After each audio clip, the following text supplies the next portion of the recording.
Akkam jirtu maatii Waaneel Akaadaamii barumsa keenya irraan immoo kan qabannee dhufnee akkuma kanaan dura hojjechaa turre sagaloota walitti fiduudhaan jechoota ijaaruu ta'a jechuudha.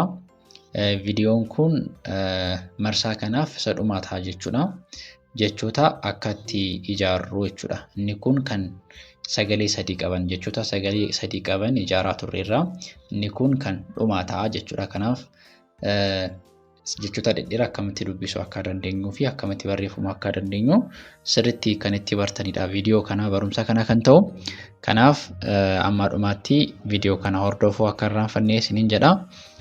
Namoonni chaanaalii kanaaf haaraa taatanii namoota qubna garii fudhachuu barbaadan barumsa barachuu barbaadanii chaanaalii kana sabiskiraaybii gochuudhaan maatii ta'uun barumsoota garaagaraa kan isinii qaqqabu ta'a jechuudha. Namoonni immoo viidiyoo kana laayik godhaatii jalqabaa isiniin jedha. Namoonni karaa keessoon afaan Oromoo, afaan Amaaraffaa, Ingiliffaa akkasumas herreega dabalatee barachuu barbaadan immoo bilbilli keenya viidiyoo kanarra jiruun karaa Imoo, WhatsApp akkasumas Telegiraamiidhaan nu argachuu dandeessu. Barumsa keessanis barachuu ni dandeessu jechuudha. Amma kallattiidhaan gara barumsa keenyaa ni deemna. Kanaaf sirriitti hordofuu qabdu. Amma asii halluu garaagaraa ni argitu. Halluu garaagaraan kun sagalee tokkodha jechuudha. Fakkeenyaaf asii halluu kana gadi kan argitanii sagalee tokkodha. Asiin sagalee lammaffaarra jiranidha. Asimmoo sagalee sadaffaadha. Akkuma argitanii asillee walitti dhufanii jiru jechuudha. Sagaloonni qofa qofaatti asii warra qofa qofa turan walitti yeroo dhufan immoo akkamitti dubbisuu dandeenya kan jedhu ni ilaalla. Kanaaf sirriitti ilaala. Namoonni afaan Oromoo warra baruuf barbaadan dubbisuu barbaadan kanaaf viidiyoo kana sirriitti hordofuu irraanfatina. Maaliif yeroo akkasumaan hordoftan illee dandeettii keessanii yookiin immoo dubbisuuf siin rakkisu itti baraa deemtu waan ta'eef barumsa waan ta'eef viidiyoo barumsa waan ta'eef sirriitti ilaalaa isiniin jedha. Kanaaf amii warra jalqabarra jiran asii sagalee tokkoffaa asii waarraa jalqabna. Qubee waarraa jalqabne ilaalla. Kanaan dura aarraa kaasnee amma utti ilaalleerra har'a waa amma zaatti kan jiranii ni ilaalla jechuudha. Kanaaf asii wa jenna mitire wa aan sagalee gabaabaadha. Wa jenna asii gaa jenna. Maaliif lamadha aan. Kanaaf sagalee dheeraa qaba jechuudha. Wa gaa asimmoo rii jirti. Riin sagalee dheeraa iidha rii jenna. Kanaaf sagaloota warra kanaatti walitti dhufeetii jecha isa dheeraa kana uumuu danda'a. Kanaaf wa gaa rii. Kanaaf asitti yeroo walitti dubbifamu waggaarii ta'a.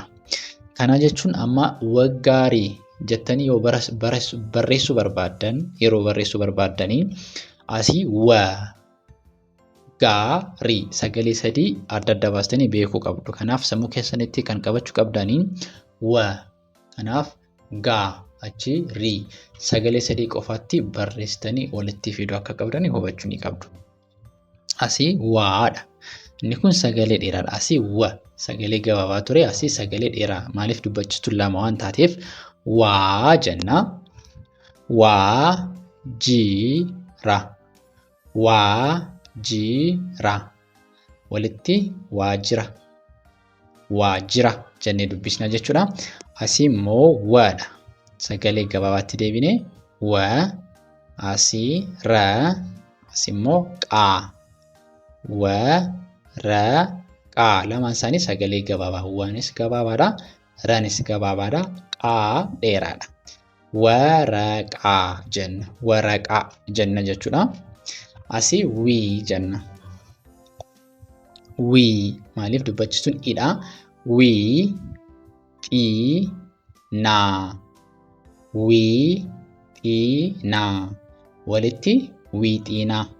Wiixinaa jenna jechuudha. Wiixinaa jenna jechuudha. Amma warri kun qubee waadhaan jechoota qubee waadhaan jalqabanidha. Ittaanee kan ilaallamu jechoota qubee xaadhaan jalqaban ni ilaallaa jechuudha. Asii sagalee gabaabaa qabna. Asiis xa qubeen kun xaadha. Xa asii la asimmoo yaa. Xa la yaa walitti xalayaa ta'a jechuudha. Asii xiiqaa asii qaan lama miti qaan lama jechuun hin jabaata qaa hin jennu qaa jennee jabeessinaa immoo lamaadha dheeraadha. Asii immoo xii jenna lamaan isayyuu xii sagalee lama qaa sadaffaa. Kanaaf xiiqaa jenna jechuudha. Xiiqaa jenna. Ittaanee kan jiru xiidha. Xii asimmoo nee naan lamaan jabaataa hin dheerataa een lamaan hin dheerataa dubbachistu dubbifamaan wal fakkaataa lama dhufeenaan jabaadha. Dubbachistu lama wal fakkaataa dhufeenaan immoo dheeraadha jechuudha. Jabaa dheeraa ni ta'a jechuudha. Xinneessu walitti xinneessu ta'a jechuudha. Asii maal ta'e xuu ta'e jechuudha. Dubbachistuun as jirtu uudha waan ta'eef xuu ni ta'a. Kanaaf xuu asii immoo muu asii ruu ni ta'a. Xuu muu ruu. Argitanii dubbachistuun iddoo sadii jirtu uudha. Sagaleen isaanii uu ta'a.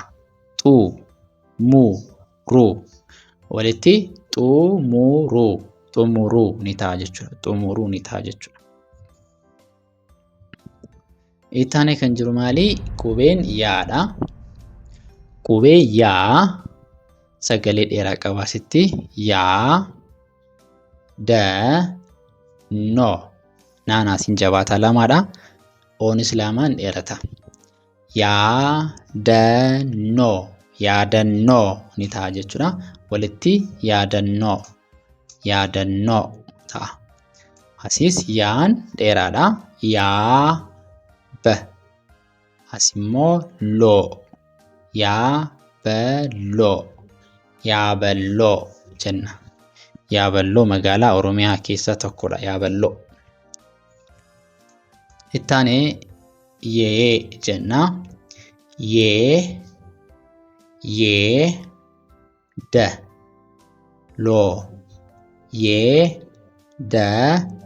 Loo walitti yeedaloo ni ta'a jechuudha. Asii immoo yee ammas dubbachisuun yee asii roo hin dheerataa mitiidha dubbachistuun lamaadha. Roo asii san asiin san maaliif naan kun irra buutaa jenna dhuma irratti dhuftee maaliifidha dubbachistuu of biraan qabdu. Sa'aan kan saadha. Kanaaf saa kan jenne gati sa kan jenne aan jirti waan ta'eefidha. Naa garuu hin qabdu dubbachistu. Kanaaf jenna. Yeroo san yeroo san jenna jechuudha. Yeroo san. Kanaaf sagalee baafattee dubbachuu hin dandeessu. Kanaaf irra butaa jennaa jechuudha. Kanaaf qubeen dubbifamaa kamiyyuu dubbifamuu fi sagalee baafatee dubbachuu fi dubbachisuu ni barbaachisa kan jennu kanaafidha. Kanaaf yeroo san ni ta'a jechuudha. Yeroo san ni ta'a jechuudha. Taanee kan jiru qubee dhumarratti qubee qeenxee afaan Oromoo zaadha. Kanaafi ta'a.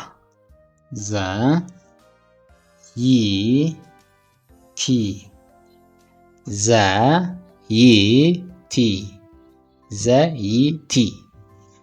Kanaaf walitti zayitii ta'a jechuudha. Asii immoo maqaa shamarra tokko waamna jenna.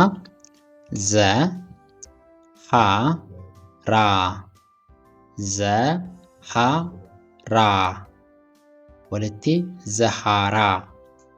Zaharaa maqaa keessa Zaharaa jedhamu kanatti barreeffamaa jechuudha. Ammas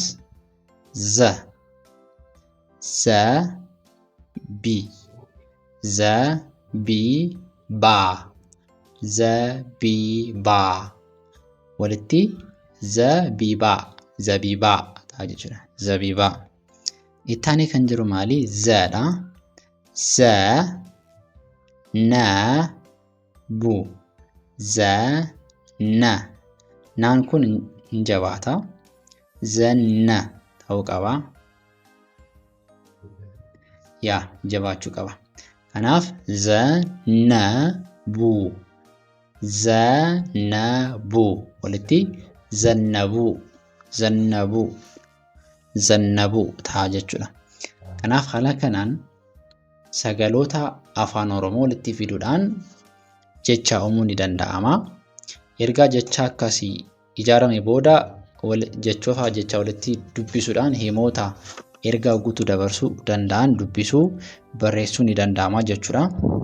Kanaaf kana gochuun duraa garuu qubee barachuu dursa. Kanaaf namoonni barachuu dandeessan jalqaba afaan oromoo barachuu barbaadan qubeerraa kaastanii ta'uu danda'a. Akkas dubbisaa sirriitti shaakaluu barbaadan ta'uu danda'a.